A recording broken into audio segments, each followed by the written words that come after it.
The American identity is a complex mix of struggles, pride, and contradiction. War often challenges the American identity, resulting in unifying and dividing across the country. However, understanding the American identity is not always straightforward, especially when considering how historic events in society can shape the American identity. Over the semester, my thoughts on what it means to be an American, as well as the ways war can unite and divide, have deepened. I have realized that there is no fixed definition, but a dynamic identity that is different for each individual and based on personal experience, race, and current events. Before junior year, my definition of what it means to be an American would have consisted of legality and American citizenship status. Though there is more to being an American other than being born within the borders of obtaining American citizenship, like having the opportunity for freedom and to achieve a successful life. Part of my opinion on what it means to be an American is learning about patriotism for America. And the kind of patriotism Americans represent is the kind which loves America with open eyes, but that cannot make Americans deaf to the discords of America.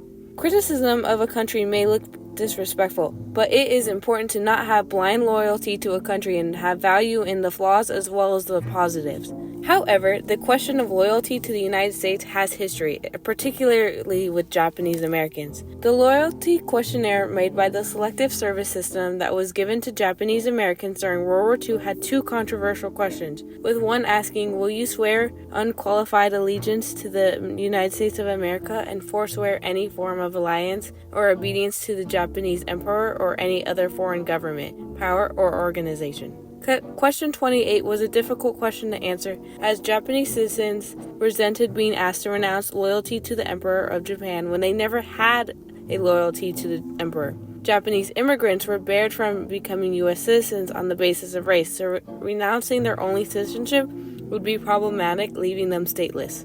Before the unit, I never knew what questions were on the loyalty questionnaire, and how each question determined how American the person is based off their answers. Upon learning about the questionnaire, it had a substantial impact on my learning and the complexity of the American identity. Now, as the semester comes to a close, I can see that race divided America during wartime.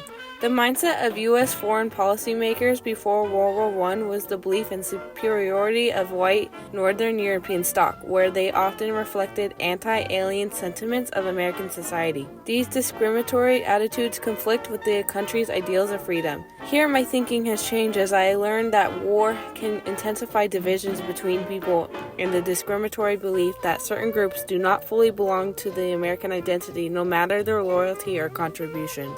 Although it did unite thousands within America, as people all over would help with World War II. The workforce increased dramatically as manufacturing companies would encourage people to work for the war. One shipbuilding company, Alabama Dry Dock, went from 1,000 workers to almost 30,000.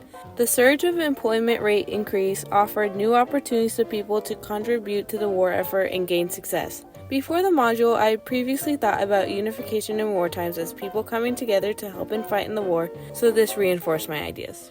As the semester comes to a close, my thoughts on what it means to be an American as well as the way war can unite and divide have deepened.